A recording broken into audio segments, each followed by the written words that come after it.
Salve, salve! Estamos aqui no nosso podcast Fala Direito Comigo, onde nós conversamos sobre o mundo jurídico, trazemos para nossos ouvintes um esclarecimento mais informal do que é essa vida jurídica do direito.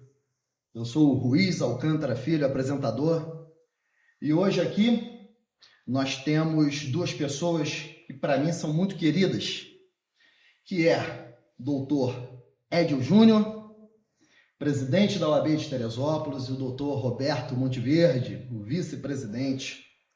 Apresentar os dois. Começar pelo Roberto Monteverde, doutor Roberto Monteverde. Se formou em 2009 na FESO, faculdade... Como é que... Hoje é uma universidade. Universidade da Serra dos Órgãos. Conselheiro, foi conselheiro do OAB. Foi delegado da CAARGE. É presidente da Comissão de Direito do Trabalho. É advogado na área do trabalho. E é o vice-presidente do OAB. E temos aqui também o doutor Edio de Paula Júnior, que se formou na Universidade Católica de Petrópolis em 1994, advogado da área civil, já atuou na Comissão de Prerrogativa, a Comissão de Ética e Disciplina, é secretário-geral, já foi vice-presidente da OAB e é o atual presidente da OAB, sem falar, e é escritor. Nós vamos falar sobre esse livro que ele está lançando, A Arte de Amar, que tem versão impressa, versão e-book. Nós vamos falar sobre isso aqui também. E vamos conversar sobre a advocacia, sobre o OAB, sobre direito e qualquer outra coisa que quiser conversar também.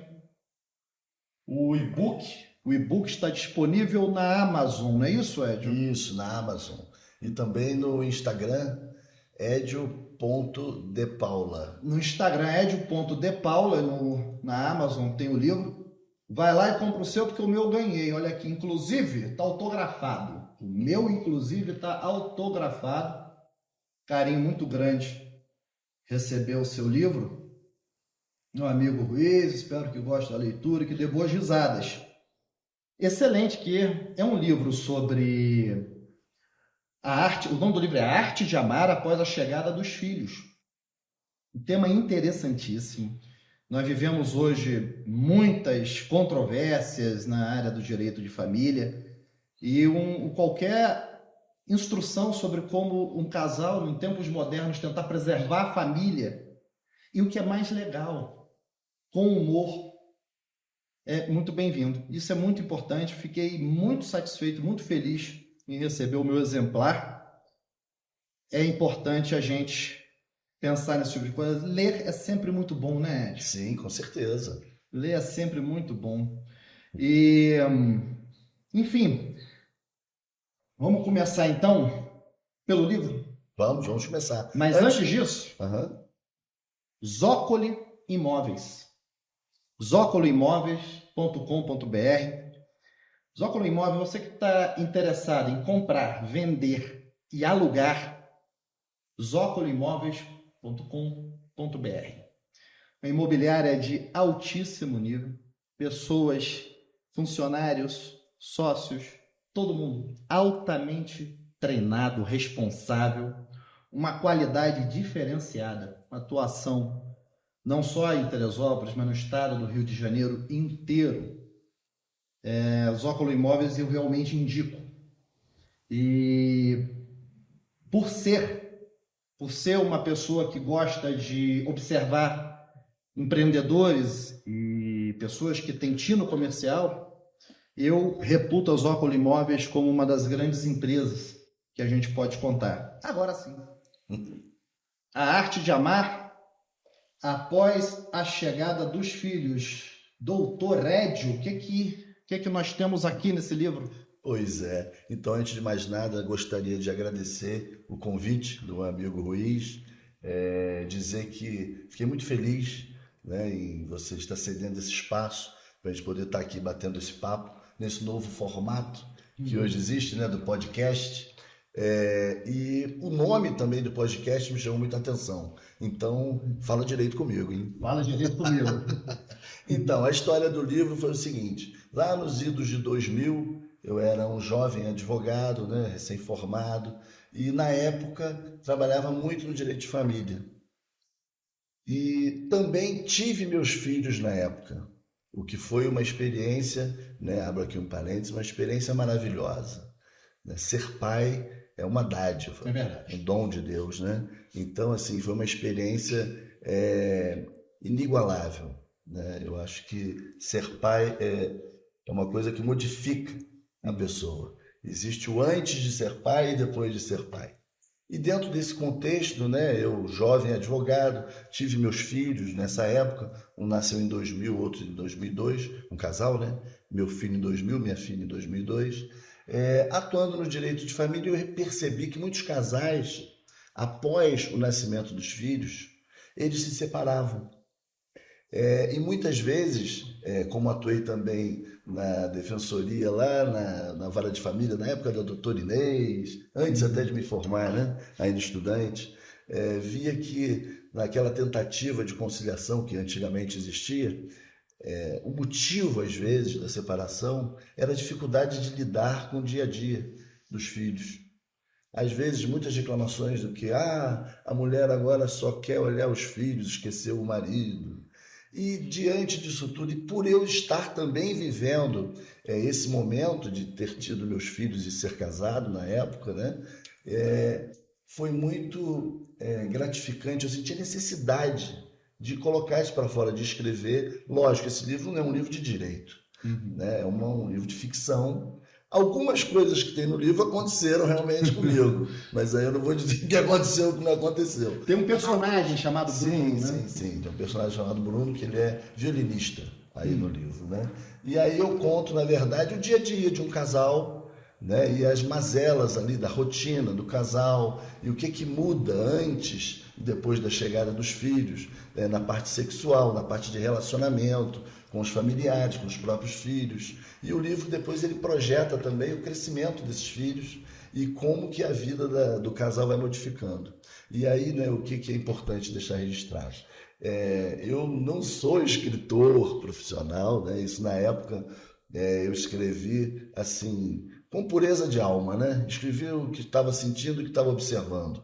Mas o livro tem uma linguagem muito simples, muito leve, de humor, né, e escrito em forma de títulos, né, de página a página, que é um formato que é agradável de se ler, não é maçante, e que tenho certeza, até pelos relatos que já ouvi de muitos amigos, de muitos casais, além de belas risadas, acabou mesmo ajudando o casal. Então, é isso. E agora em 2024 tem uma versão nova, uma edição nova, né, na versão e-book.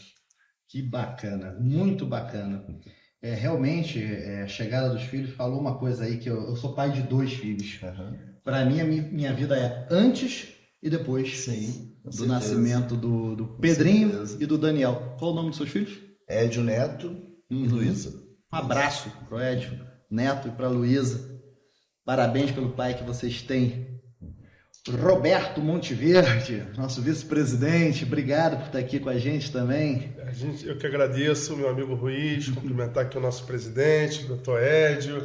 Muito feliz em estar aqui com você no Fala Comigo Direito. Fala direito comigo. Fala direito comigo. Fala direito. Gostou do nome do podcast? Gostei, achei muito bacana. Que a ideia de um podcast é isso mesmo. E vamos combinar uma coisa, a nossa área jurídica ela é muito formal, muito presa. Mas o direito alcança todas as pessoas. Como é que às vezes a gente tem dificuldade de explicar ou até de compreender. Então eu entendi que a minha ideia com esse programa é deformalizar essa visão. Então é muito importante que eu traga, através de pessoas como vocês, esse tipo de conhecimento. E nós estamos falando com todo mundo, não só com o nosso colega. Sim. Estamos falando da dona de casa, ao empresário, ao médico, ao colega, que não é da área do direito. Sim. Isso é uma coisa interessante, porque às vezes quando nós vamos explicar para algum cliente que não é da área como funciona o direito, a gente ouve dizer, mas não sei quem obteve outro resultado. Sim, mas o caso dele é diferente. Ah, mas demorou para mim, por que não demorou para ele? Ou por que para ele está demorando tanto? Então essa é a ideia. Daí o nome, fala direito comigo. Daí o nome que é para a gente poder fazer isso de uma forma mais informal. Me fala um pouquinho, Roberto, da sua trajetória. Você se formou em 2009 e já fez isso tudo? Deu tempo? Ruiz, eu sou filho de advogado, né? Meu pai teve escritório durante muitos anos, até 94, aqui em Teresópolis, inclusive. E desde os primórdios, assim, da advocacia, eu componho a ordem, né? Sempre me considero um homem de ordem, né? Muito por conta do meu pai também, toda a experiência que ele passou. Então, já saí da faculdade praticamente dentro da OAB, né? Quem me trouxe efetivamente foi o Dr. Jefferson, deixei um abraço para ele aqui, Dr. Jefferson Soares, nosso eterno presidente, e ele me colocou como presidente da comissão de convênios, né? Ele já via a minha atuação e depois nas duas outras gestões aqui da Ordem Teresópolis, eu fui como delegado da Caixa, representando a Caixa de Assistência aqui em Teresópolis, fazendo toda aquela parte de saúde, bem-estar, cuidado para o advogado, e até que recebi o convite do presidente Ed para compor a chapa, né, da atual gestão, que se encerra agora esse ano, primeiro mandato. São 3 anos, mano. São 3 anos. Se encerra agora esse ano, inclusive, é um ano eleitoral, né? E sempre fiz parte da ordem, me orgulho muito de me considerar assim um homem de ordem, né? Procuro sempre trazer os colegas também para dentro da casa. O Dr. Ed sempre fala muito sobre o pertencimento do advogado, né? A sua casa, a sua instituição, e também levar esse munus público, né? Ruiz, da ordem também para a sociedade, né? Não só para dentro da ordem como instituição, como ordem de classe, né? Um órgão de classe, mas também pelo exercício do munus público perante a sociedade, as autoridades públicas. Então, assim, já exerci de tudo um pouco dentro da ordem, já participei de diversas comissões. Hoje também estou na Comissão do Direito do Trabalho, né, que também é composto por outros membros, né? Estou presidindo essa comissão, até porque atuo na Justiça do Trabalho, no direito coletivo do trabalho para sindicatos, sindicato rodoviário, indústria de alimentação, panificação também aqui em Teresópolis, Magé e Guapi. Então, estou na minha área. Tá em casa. Estou em casa. Então, a gente faz esse meio de campo aí com muito gosto. São quantas pessoas na comissão de Direito do Trabalho, por exemplo? Por exemplo, na nossa comissão de Direito do Trabalho, sou eu como presidente, nós temos mais 5 membros. Né? Hoje nós temos mais 5 membros. Temos a doutora Helena Daflon, que inclusive trabalha comigo, doutor Pedro Soares, que é filho do doutor Jefferson, também advogado militante trabalhista. Temos a doutora Cássia Cádio, também que acabou de tomar posse, o presidente acabou, né, de assinar a portaria dela. Temos também a doutora Paula Rodrigues. Então, assim, a gente tem um grupo grande. Hoje, na OAB Teresópolis, Luiz, nós somos mais de 22 comissões, comissões temáticas. Então, tem 22 comissões? Tem para todos os gostos, né, presidente? Tem direito criminal, tem direito de família, idoso, infância e juventude. A gente tem as obrigatórias, né, que são as comissões de prerrogativa e de ética, né? Mas temos várias comissões temáticas, direito imobiliário, que realmente atrai bastante não só os colegas já militantes, mas também a jovem advocacia, né, que vem ali uma forma de mentoria. Participando dessas comissões, eles têm contato com a matéria, né, a discussão de casos, elaboração de eventos, né, ligados a essa matéria, de cursos. Então, assim, é uma forma que essa gestão teve de trazer também não só os advogados que já militam na área, mas também aqueles jovens advogados que estão dando os primeiros passos na profissão. Isso é legal saber. Uma grata assim, surpresa para a gente, né? Nessa gestão foi a criação dessas comissões temáticas.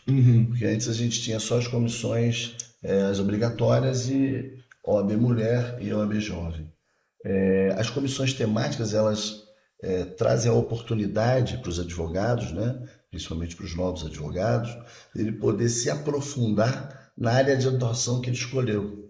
Então isso é importante. E ter uma orientação. Dentro da própria casa, né, dentro da sua própria instituição, poder estar se aprofundando na área de direito que ele escolheu para trabalhar. E sem contar também, o que já foi colocado aqui pelo Dr. Roberto, né, a questão do munus público. A gente tem, por exemplo, a comissão de pessoas portadoras de deficiência, que a gente não sabia quanta demanda que existia na nossa cidade nessa área. E foi através dessa comissão que a gente conseguiu diversos avanços, né, em conjunto. Hoje nós somos, em Teresópolis, mais de 1.400 advogados Quantos? inscritos. 1.400? Mais de 1.400. É bastante advogados advogado para tomar conta. Então, assim, existe hoje, né, essa oportunidade excelente para o novo advogado de poder estar se aperfeiçoando na sua área dentro da própria OAB. Sem contar também, né, os cursos, palestras, que tanto aqui presencialmente eles acontecem, como na própria seccional, né, no Rio. Então, o advogado pode, ano passado, disse há pouco, conseguimos trazer o doutor Alexandre Câmara, grande professor Alexandre Câmara, do Direito Processual Civil. Na minha opinião, o maior nome do direito processual atualmente. Exatamente. Esse ano estamos com a expectativa, né, de trazer o doutor Fred Didier, o baiano, falar para a gente sobre processo civil também. Outro gênio. Então, assim, a gente sempre procura estar fazendo eventos que vão qualificar o advogado. O advogado não pode parar de estudar nunca. Se ele puder fazer isso dentro da própria casa dele, é muito melhor, né, obviamente. E aí, falando ainda de OAB, é importante dizer, muitas pessoas não sabem. Às vezes, até muitos advogados não sabem, né? Hoje, a administração da Ordem dos Advogados em Teresópolis, ela é composta por um conselho com 52 advogados eleitos. Todos daqui. Inscritos em Teresópolis. Inscritos em Teresópolis. E dentro desse conselho são distribuídas ali várias atribuições. Muitos dos conselheiros são presidentes e membros das comissões temáticas e também das comissões obrigatórias, né? E também os conselheiros, eles se revezam num plantão de prerrogativas. Isso foi implantado na gestão passada e nós continuamos com esse plantão, que é importantíssimo para o advogado. É óbvio que o advogado ele tem que ser o primeiro defensor de suas prerrogativas. Mas, se ainda assim, né, se acontecer dele não ser respeitado, ele sabe que ele pode lançar a mão. Todo dia tem um conselheiro de plantão né, preparado para atender o advogado que tiver a sua prerrogativa violada. Teve alguma situação que poderia mencionar da atuação da Comissão de Prerrogativas e Defesa de algum advogado? A gente teve questões pontuais, né? Recentemente a gente teve, isso foi divulgado na mídia, né? A gente teve um caso muito grave de uma agressão que aconteceu a um advogado em audiência, né? Essa agressão foi cometida por um policial militar e a OAB prontamente, através da Comissão de Prerrogativa, o doutor Roberto atuou diretamente nesse caso. Nós tivemos, assim, uma atuação muito forte, muito necessária, né, para o que aconteceu. Foi um caso muito grave. Mas, de forma geral, a gente notou que após a implantação desse plantão, aquelas ocorrências corriqueiras, elas diminuíram. Porque o que acontece? As autoridades, né, que em tese são, na maioria das vezes, as pessoas que infringem essa prerrogativa do advogado, sabedores de que existe o plantão, né, pensam de forma diferente antes de transgredir ali o direito do advogado. Então a gente teve, na verdade, uma diminuição de ocorrências, né, de prerrogativa. Que bom. Isso foi todo um trabalho. Isso é eficiência também da comissão. Sim. Os conselheiros, né, um grupo. A Comissão de Prerrogativas tem quantos membros? Comissão de prerrogativas, obrigatórios 5. No mínimo 5, obrigatórios até 5. Aqui nós temos 5. Entendi. 5 membros, né? Mas além disso, Ruiz, também tem a questão também do diálogo com as autoridades, né? Principalmente na gestão agora do Dr. Edio, a gente vem procurando sempre estar em reunião com os magistrados, com a direção dos fóruns, né? Justamente para se evitar. Tivemos reunião com o Conselho Tutelar, que era um local onde tinha muito problema de violação de prerrogativa, em especial acesso aos autos, independentes de procuração, né? Para que o advogado possa exercer livremente a sua profissão em todo o território nacional, é necessário que haja a garantia de suas prerrogativas. Então, também, além da questão de termos esse plantão de prerrogativas, né, acredito que essa diminuição também tenha ocorrido pelo diálogo entre as instituições, né? A gente está sempre mantendo um campo aberto para diálogo, né? Esse mês mesmo a gente já teve no fórum com o pessoal da Celeridade, né? Através da presidente da seccional da Comissão de Celeridade, doutora Ana Tereza Basílio, estivemos nos fóruns, conversamos com juízes de vara civil, de vara criminal, justamente para a gente tentar equacionar juntos, né, esse problema da morosidade dos processos também, não só a questão de prerrogativa, mas também a questão de morosidade no trâmite dos processos, né? Porque, na verdade, estamos todos na mesma estrada, né? Todos operadores do direito, e aí podendo, né, atuar de forma harmônica, respeitando cada um, né, o seu espaço e a sua atribuição, a sua função, é o que a gente deseja. Né? E o caminho do diálogo é sempre o melhor caminho. O Oliver Cromwell já dizia que o primeiro a desembainhar a espada é o primeiro a perder a razão. É verdade. Então, acho que é quando se trabalha com esses movimentos, porque somos todos peças de uma engrenagem que é a justiça, Sim. o direito. Então, o juiz alinhado com o Ministério Público, alinhado com a advocacia, todo mundo, cada macaco no seu galho, Sim. a gente consegue. A prestação trabalhar. jurisdicional se torna mais percebeu, eficaz. né? Não sei se você já parou para pensar nisso, mas nós vivemos, né, nas últimas décadas, nos últimos 20, 30 anos, um movimento de judicialização, né, a criação dos juizados especiais e tudo mais. No entanto, hoje a gente tem uma justiça inchada, morosa, e que muitas vezes não consegue atender à expectativa do cidadão. E agora a gente está fazendo um movimento contrário, de desjudicialização. Hoje a gente tem o inventário extrajudicial, uso capião extrajudicial, Divórcio. né? Divórcio extrajudicial. Agora, recentemente, em outubro, uma lei nova de execução extrajudicial. Eu vi isso. A Lei 14.711, né? Que vai trazer uma inovação e puxar outras áreas de execução. Essa especificamente trata de questões de alienação fiduciária, mas assim, a gente está visível que a gente está caminhando para isso. E aí, se lá atrás, né, por uma questão de cultural, talvez, e também por causa dessa judicialização que acontecia, os meios alternativos de solução de conflito não eram muito valorizados. Mas agora a gente vai viver o contrário disso. A arbitragem já está ficando mais forte, mediação, e esse é o caminho. A arbitragem é uma coisa que não pegou tanto. Sim. Né? Mas agora vai começar uma a lei da pegar. década de 90, salvo engano, a lei Verdade. 9.406, se eu não estou falando bobagem. Eu não lembro o número. E não pegou a arbitragem como O Brasil poderia. tem isso, né? Lei que não pega. Aliás, tem muita Fim da coisa. justiça. Tem muita coisa que a gente vê que a lei tenta, mas culturalmente a gente Não vai pra esbarra frente. numa resistência. Quer ver um exemplo? Vou trazer um exemplo, já que a gente falou das Zócalo Imóveis aqui, eu vou trazer um exemplo relativo à lei de locação.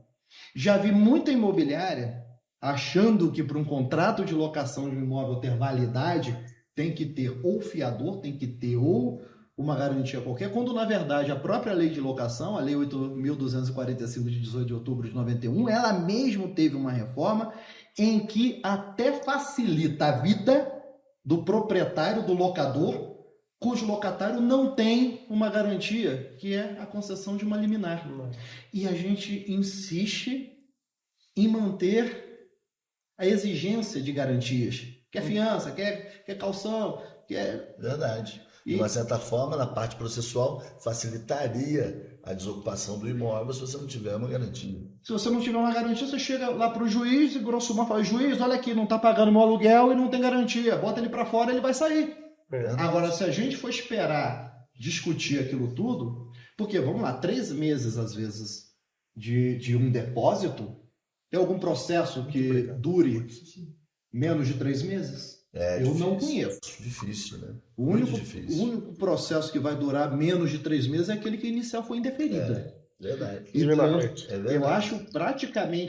eu acho que isso é uma coisa que a lei tenta. A gente vê o próprio Código de Processo Civil de 2015, que é engraçado que a gente ainda fala, antes da gravação do programa, estava conversando aqui sobre direito, aí a gente falou novo Código de Processo Civil, o doutor Hélio até falou novo nada, ele é de 2015. 2015. Tem outro na forma já. Já tem coisa aí nova. Sim. E ele fala em acordo, fala em audiência de conciliação. Nós temos em vara de família audiências de mediação. Uma lei excelente.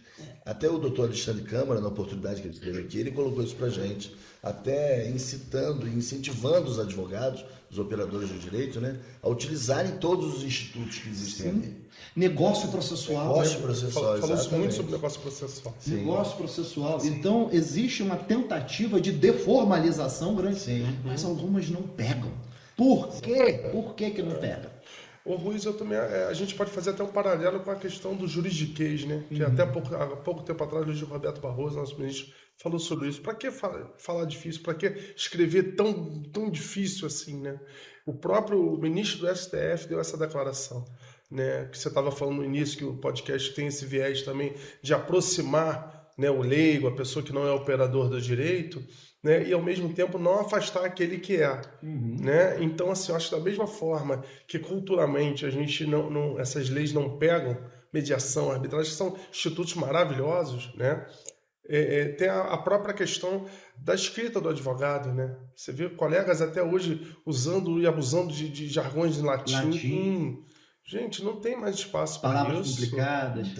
Não tem mais espaço para isso. É porque, assim, eu penso o seguinte, quando a gente escreve um texto, aliás, eu tenho até uma pergunta para te fazer sobre o livro. Quando a gente escreve um texto, a gente tem um pensamento. E eu quero, no meu texto, fazer com que você entenda o que eu estou sentindo e o que eu estou pensando. Sim. Eu preciso da sua compreensão, senão eu não sou escritor. Senão eu sou manipulador de palavras rebuscadas. Eu preciso... E nossa área, às vezes a gente vê petições, até sentenças, pareceres tão difíceis de entender, que fica...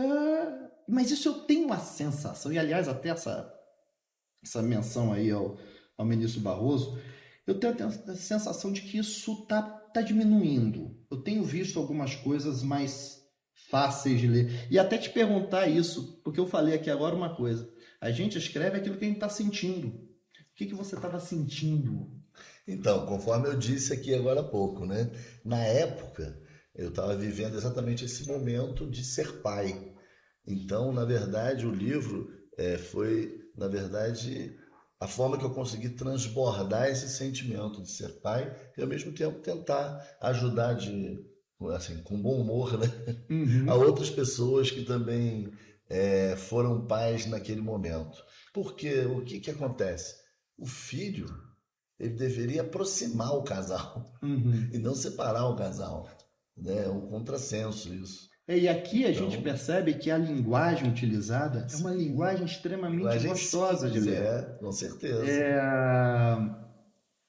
Uma linguagem simples. Sim. E isso, quando colocado numa petição, de uma maneira assim, claro que não é, porque é um livro que tem. Você não vai colocar uma comédia numa petição. Não é um livro de direito. Embora às vezes é tentador. Às vezes tem advogado que às vezes fica tentado. Entre aspas, né? Tudo cabe. Às vezes é tentador. Depois do data vênia. Então, assim, a escrita simples não quer dizer ruim. Simples não quer dizer que não é bom.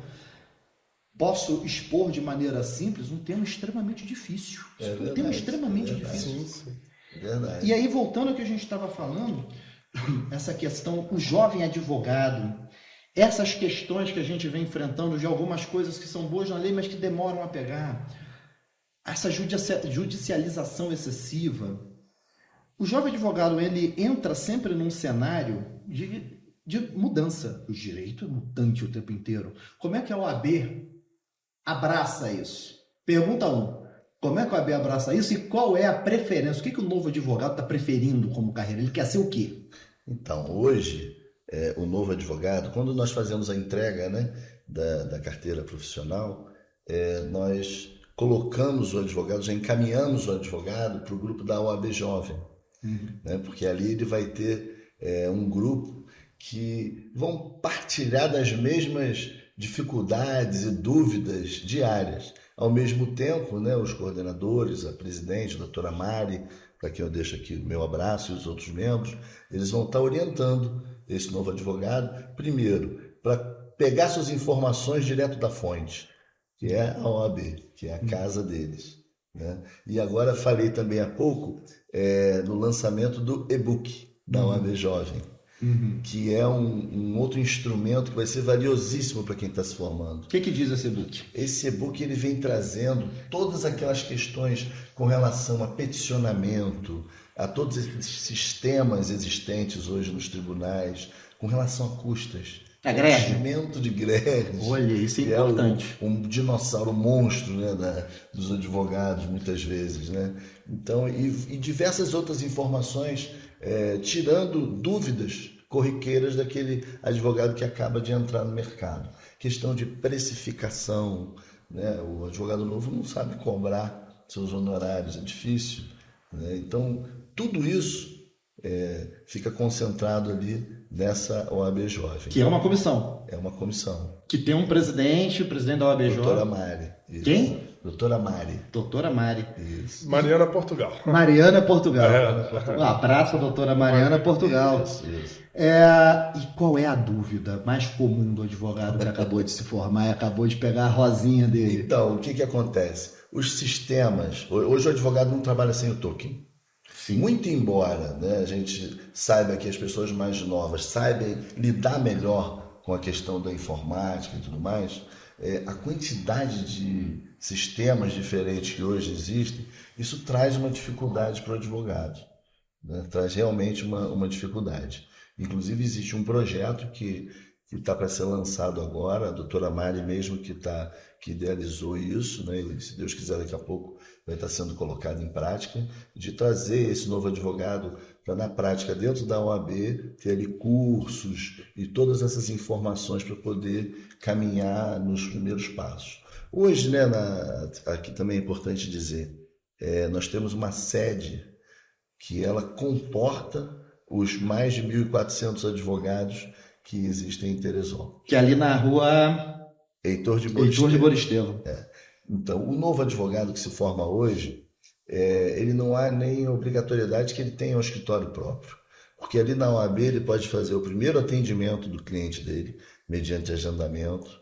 Ele tem uma sala reservada para ele fazer isso. Nós temos 5 escritórios ali compartilhados. Tem o computador já com os programas necessários para ele peticionar, fazer audiência. Isso tudo aqui na sede da OAB de Teresópolis. Dentro da OAB. Ou seja, sozinho ele não está. Não. Então, assim, receber instrução dos funcionários da OAB com relação a alguma dúvida que ele tenha. Então, toda essa informação, esses primeiros passos, ele vai poder dar dentro da OAB. E uma outra novidade que é importante dizer é que ontem nós estivemos na Estácio, né? Nós, membros da diretoria, e a doutora Mari também, ela é professora também na Estácio, né? Nós estivemos na Estácio e a Estácio disponibilizou as instalações para a realização da prova da OAB aqui em Teresópolis. E nós estamos levando um pleito antigo que nós temos, né? Mas hoje, com a quantidade de formandos, já se justifica a gente ter essa prova da OAB realizada em Teresópolis. O formando em Teresópolis, ele faz a prova da OAB aonde? Friburgo, locais mais próximos, né? Friburgo e Petrópolis. Tivemos agora uma questão de chuvas. Sim. Teve muita gente aqui em Teresópolis que não pôde ir fazer a prova. O que ficou resolvido quanto a isso? Eles perderam a inscrição deles? Vão ter que fazer de novo? Não perderam. Aqueles que não conseguiram chegar ao local de prova, a OAB vai garantir, né, a esse inscrito que faça a próxima prova sem que seja necessário pagar a inscrição. E essa inscrição para pagar é quanto? Rapaz, eu não sei ao certo. Eu acho que está em torno de 200 e poucos reais. Para o jovem é complicado. Pô, legal isso. Com certeza. Pô, o cara não pôde fazer, choveu.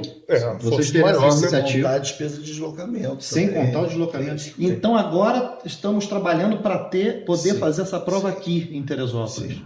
São quantos formandos por ano? A gente já vai encaminhar um pedido aqui. O que? Semestre, mensal? Semestral. É semestral a faculdade, né? Eu sou estudante que a faculdade é anual. A primeira turma formada pela Estácio... Ele é menino novo, não sabe o que é isso, né? A primeira turma formada pela Estácio foi agora em dezembro e foram 40 alunos.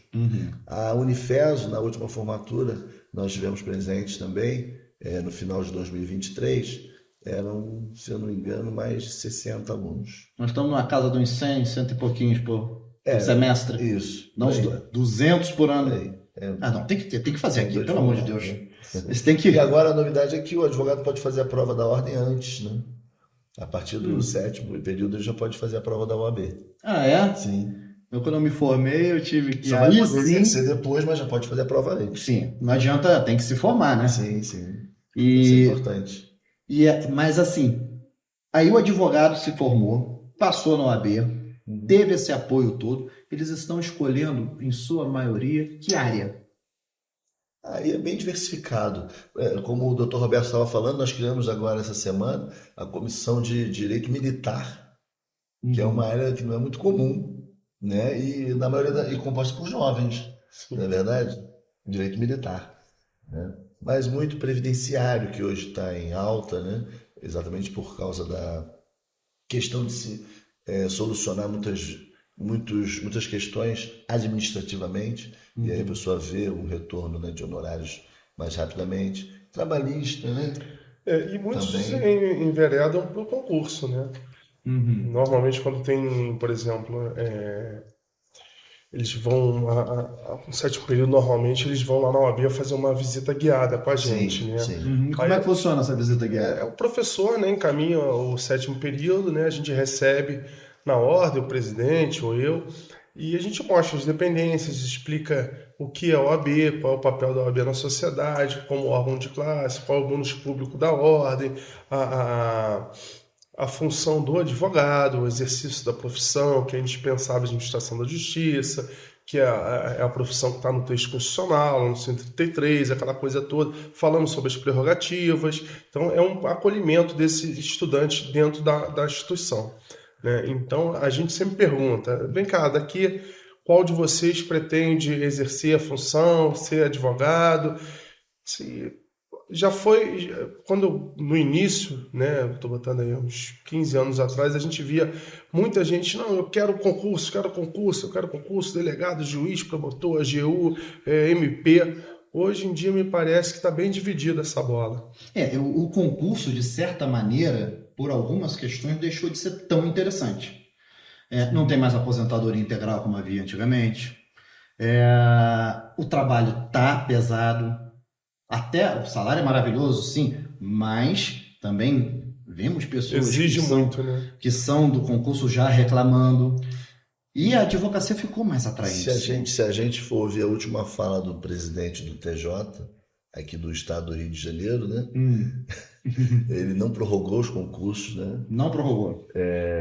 E a gente tem uma carência de servidor, essa é uma reclamação constante, né, nas nossas visitas às serventias, uma carência de servidores. A gente vê, às vezes, tem um serventuário e 2 estagiários. Sim. Né? Então, assim, existe essa carência, mas o presidente do tribunal entende que a inteligência artificial, muito falada agora, vai resolver isso tudo, que é um problema de gestão. Inteligência artificial. Como é que está isso na advocacia? Pois é. Essa história da inteligência artificial, a gente ouve as pessoas falarem muito, né? Mas nada vai substituir, né, a apreciação de uma causa por uma pessoa, né? Um ser humano que também vive ali, que tem as mesmas mazelas do jurisdicionado. Alguém que tem a alma. A isso, né, a gente ter, assim, sentenças de mérito proferidas por inteligência artificial, acho pouco provável. Salvo aquelas questões repetitivas, onde existe já uma sentença padrão, ou distinção sem julgamento do mérito, ou aquelas questões de aqueles despachos de ordem, né? Isso, obviamente, a inteligência artificial poderia dar conta, mas nada substituiria a uma decisão que seja subjetiva, que passe pelo crivo da mente de um magistrado, né? Eu acho que isso não tem como substituir. Consigo imaginar isso. Teresópolis tem quantas varas no tribunal, no fórum? Cíveis 3, criminais 2, família 2, juizado 2. E aí existe uma outra demanda que também nós estamos trabalhando uma demanda antiga que a gente está agora com mais afinco trabalhando, que é, hoje a gente tem as varas cíveis inchadas, né? Cada juiz aqui, ele tem em média, tramitando na sua vara mais de 6, 7 mil processos. É muita coisa. Enquanto que os juizados, houve um esvaziamento dos juizados, né? Infelizmente a gente não tem sentenças que atendam à expectativa do jurisdicionado. Houve uma corrida para a justiça comum, ainda que cobrando custas, né? Muito embora o juizado tenha lá em primeiro grau a gratuidade, mesmo assim as pessoas debandaram, né? Correram para a justiça comum, e com isso a gente pensou numa solução, porque as varas cíveis aqui elas acumulam também a dívida ativa. A gente não tem uma vara fazendária. Seria uma boa ter. Pensamos em ou transformar ou criar um juizado fazendário, que desafogaria as varas cíveis, né, ajudaria também as varas cíveis e faria com que os processos de execução tramitassem de forma mais célere. E você que é da área do trabalho, são quantas varas de trabalho aqui? Uma única vara, que é a vara única. Uma vara, e tá dando conta ou precisaria mais uma? Dá conta. Até por conta do bom trabalho que é desempenhado pela secretaria, né? Nossa chefe da secretaria aqui, Vera Paz, é muito experiente, né? Então ela conduz bem. A gente hoje está sem titular, né? A doutora Márcia Regina Leal Campos foi empossada desembargadora federal do trabalho, junto ao TRT1 aqui da primeira região, né? E hoje ocupa o cargo na quinta turma do TRT. Então, apesar da gente não ter um juiz titular, né? Que eu acredito que logo o TRT vai mandar alguém, né? Os juízes que estão em auxílio, né? Os substitutos aqui em Teresópolis, estão dando conta do recado. Essa é a visão que a gente tem pela Comissão de Direito e Trabalho. Né? Aquilo que a gente estava até conversando ontem. Quando a gente ouve pouca reclamação, é porque não tem problema. Então, assim, eu vejo uma coisa pontual aqui ou ali, mas o trâmite dos processos na Justiça do Trabalho é invejado para os colegas que não militam na especializada. Né? A Justiça do Trabalho como um todo cresceu muito, evoluiu muito. Sim. Eu sinto que ela está avançando. E a Justiça Federal, uma vara também? São duas, né? Uma vara com 2 juízes. Uma vara com 2 dois juízes. Caios. Dr. Caio Taranto e Caio Schwenk. 2 juízes com o nome de Caio? Atkins. Desculpe, excelência. 2 juízes com o nome... direito. 2 juízes com o nome de Caio. Watkins. Isso. Então, se alguém for falar mal do juiz, vai bater nos dois. Quem fez isso? O Caio. O doutor Caio. Um abraço pro doutor Caio. Os dois. O titular é o Taranto. Que cabe fazer um registro, né? Na última Assembleia Geral que nós fizemos, a advocacia e a Assembleia também do Conselho, onde a gente tem ali um retorno da advocacia com relação às demandas, né? Com relação à vara federal, a gente só teve elogios. Que bom. A nossa vara federal aqui, ela caminha muito bem. Né? O advogado é respeitado e tudo feito de forma célere na medida do possível. Nós temos uma sede ampla, né? Que agora está situada aqui na Carmela Dutra, né? Em Agriões. Aliás, muita coisa mudou para Agriões. Né? Foi o Fórum, a Justiça do Trabalho, a Defensoria era lá perto do Muqui. Frente ao Intercity. Em frente ao Intercity. Está aqui em frente ao Intercity. Era lá na Rua Muqui, não era isso? Sim. Era lá na Rua Muqui. Ficou mais central, né? Ficou mais central. Era mais perto da OAB. Na verdade, só a Justiça do Trabalho que está lá. A Justiça está no centro desse... Sabe o que eu acho aquele prédio da Justiça do Trabalho bacaninho? Eu acho que ele é tombado, eu não tenho certeza. Eu acho aquele prédio bacaninho, que ele tem um aspecto de justiça, de filme antigo. Você vê a sala de audiência. Aquela sala de audiência, madeirada, aquela... Eu acho aquele prédio, eu acho interessante aquele prédio. Por dentro também já tive a oportunidade de ir ao gabinete para despachar, ou enfim, fazer alguma reunião. E é lindo lá dentro, né? Tudo é interessante. É um prédio eu gosto muito de ver prédios. Quando eu viajo, eu gosto de localizar esses prédios públicos, como Justiça e tal.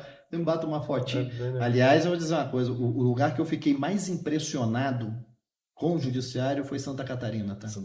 Santa Catarina, meu Deus do céu.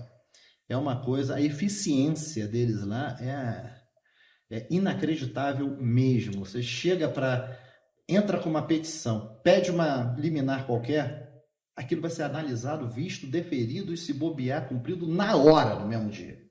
E aí eu não tenho como deixar de falar do nosso problema crônico das custas, né? Que a gente Sim. vive aqui no estado do Rio. Aliás, eu vi a nossa, desculpa te interromper, a nossa vice-presidente, doutora Ana Tereza Basílio, no Instagram dela, ela colocou uma coisa que eu fiquei horrorizado. O nosso colega advogado lá de Maricá, manda uma mensagem para ela dizendo assim: fui intimado a complementar as custas.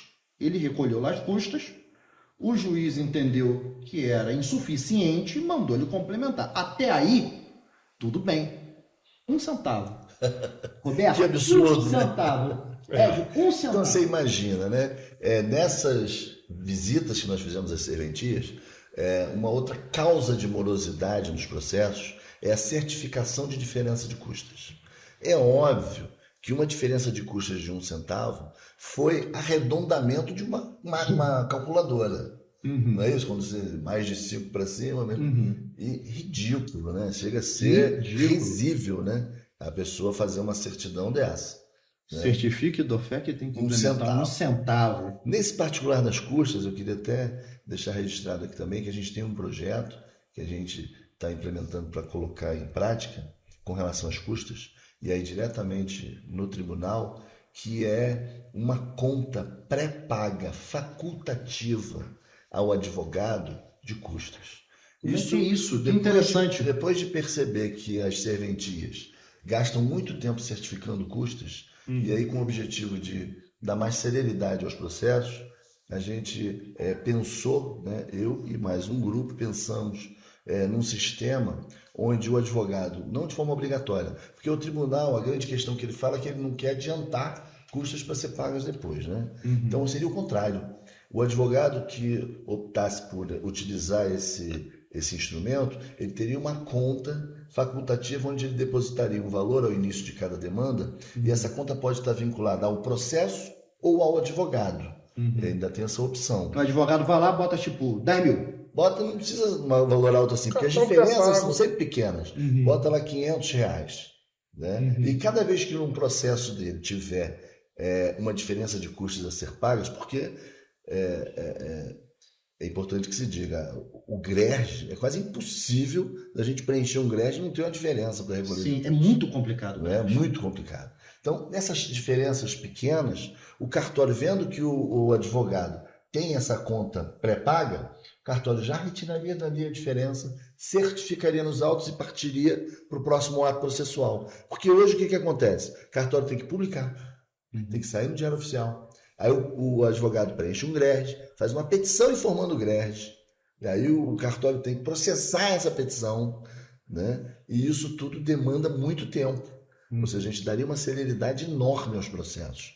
E uma questão que o tribunal não teria que desembolsar nada, né? Então, a gente está com isso para... Sensacional esse projeto. Uma ideia muito interessante, né? Muito bom mesmo. Eu queria continuar conversando com vocês muito mais tempo. Aliás, eu vou conversar que vou chamar os dois aqui de volta, faço questão. Será um prazer. Sim, viremos com prazer. Aqui tem que falar direito, né? Fala direito comigo. Doutor Roberto Monteverde, vice-presidente do OAB. Obrigado. Muito obrigado. Doutor Edio, presidente do OAB Estrada das Obras. Que legal vocês aqui, que papo gostoso. Muito obrigado pelo convite e estaremos aí sempre à sua disposição. Considerações finais, à vontade. Quem fala primeiro? Bom, na verdade eu faço aqui, né, eu conclamo a toda a advocacia teresopolitana que se aproxime da OAB. A OAB é a nossa casa. A OAB não tem sentido de existir se ela não tiver lá a presença do advogado. Então, assim, tem essa noção de pertencimento da sua casa, você que é advogado. Se aproxime da OAB. Lá você vai poder estar em contato diário com os colegas que serão seus ex-adversos nas ações. Você vai poder estar se qualificando profissionalmente e sem contar os diversos benefícios que a ordem pode trazer, né, para o advogado no seu dia a dia. Então, deixo aqui meu abraço a todos os colegas. Isso aí, Rui. Só agradecer o convite, né? Dizer que realmente fiquei muito honrado e desejar muito sucesso aí no teu podcast. Espero retornar mais vezes aqui com o presidente. Tem muitos assuntos aí que a gente ainda pode discutir, questão de mídia do advogado nas redes sociais, acho que tem bastante coisa ainda para se falar. É isso aí, como o presidente disse, deixar um abraço a todos os colegas, advogados e advogadas aqui de Teresópolis. Obrigado. Eu que agradeço muito. Tá aí, já chamando para um próximo programa, vamos falar sobre isso. Propaganda, mídia, o que o advogado pode, porque isso é um assunto. Sim, um tema polêmico, importante. Tema polêmico, né? O que o advogado pode publicar em rede social, o que ele pode fazer. Já fica chamada para um próximo programa. Meus queridos amigos, muito obrigado pelo convite. Obrigado. Muito obrigado. Continuem do jeito que vocês estão, porque dá orgulho ver o trabalho que vocês estão fazendo. 3 anos à frente de uma OAB e chegar a essa tranquilidade que nós estamos percebendo nos advogados aqui, realmente é um trabalho de muita dedicação e amor. Fala direito comigo, fica por aqui. Muito obrigado. Vamos continuar nossa vida, nossa luta. E um beijo a todos e até a próxima.